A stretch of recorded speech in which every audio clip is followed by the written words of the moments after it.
aqui.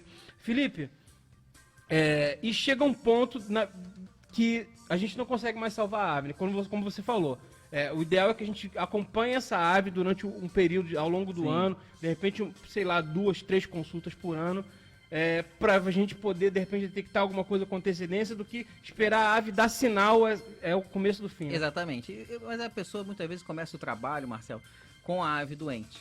Então ela começa muitas vezes com a ave doente e aí depois que ela vai fazer essa questão, né, da parceria e tudo mais, essa parceria de fazer um trabalho de continuidade ali do exame do plantel, mas ele leva algum tempo, né? Então essa manutenção do plantel, para deixar o plantel ali tinindo, demora alguns meses, mas a maioria tem paciência. Depois que começa o trabalho, ela consegue, ela tem paciência, algumas perdas são esperadas. Você perde em média, Marcelo, um outro dado muito importante, as pessoas estão assistindo, e eu acho que ouvindo também, perdão, então eu acho que é interessante sempre a pessoa adquirir conhecimento.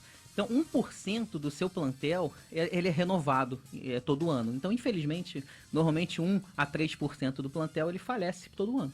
Né? Então acontece, então tem que estar dentro desse segmento, de 1 a 3%. Passou disso, tem algo errado, né? Considerando todo o seu plantel. É normal perder também alguma coisa, né? Até a gente no meio da criação, eu esse ano já perdi alguns filhotes de trinca-fiel. E às vezes não é nada, né? Só o filhote nasceu fraco e morreu. Exatamente. Nem sempre é alguma coisa faraônica, né? Sim, é assim como a medicina humana, né? Você faz de tudo, mas você tem ali aquelas situações que às vezes não consegue reverter. Então, anotem esses dados, né? E tentem acompanhar. E tem que ter escrituração, né, Marcelo? O criador às vezes não quer escrever nada. Tu chega no plantel da pessoa, a pessoa, quantos passarinhos você teve? Quantos filhotes você teve dessa fêmea? Ele não sabe.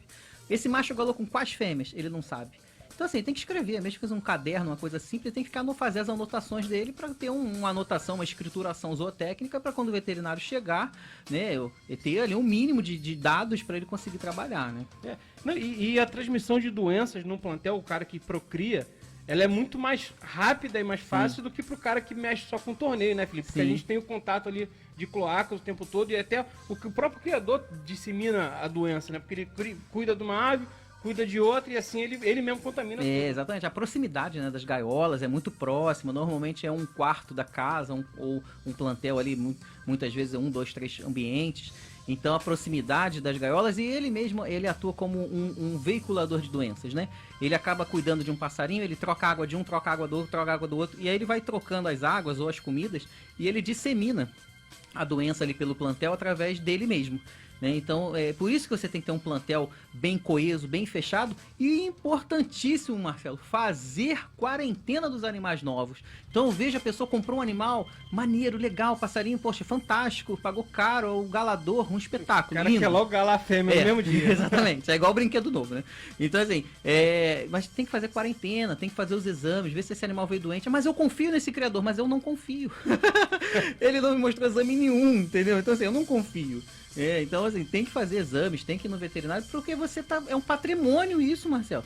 Eu passei por uma situação interessante no final do ano passado, né?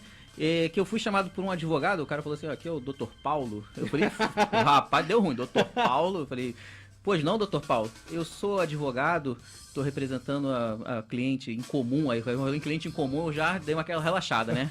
Por cliente em comum, então tá tudo certo. Aí ele, não, então, infelizmente o marido faleceu, deixou 5 animais e esses animais são documentados, registrados, tem nota fiscal. Eu queria saber se ele entra no inventário. Eu falei, claro, doutor, ele é um bem, ele tem nota fiscal, ele está no nome do falecido, então entra no inventário. Né? Mas aí é um inventário suave, né? Porque é só a esposa e o filho, então tá tudo em paz. Mas tem que entrar no inventário, tem que declarar, ele comprou, ele pagou por aquele bem, então tem que entrar no inventário para ela poder passar pro nome dela e depois ela vendê-los, né? Ou doá-los, aí ela dá a destinação que ela quiser. E tem ave que é um patrimônio, né? Faz parte do patrimônio dele. Há pouco tempo foi vendido um bicudo, eu não sei se foi do Aloysio, um bicudo que foi do Aloysio, a R$2 milhões. É caro. Pô, pelo amor de Deus, meu sonho é ter um passarinho desse, velho. Então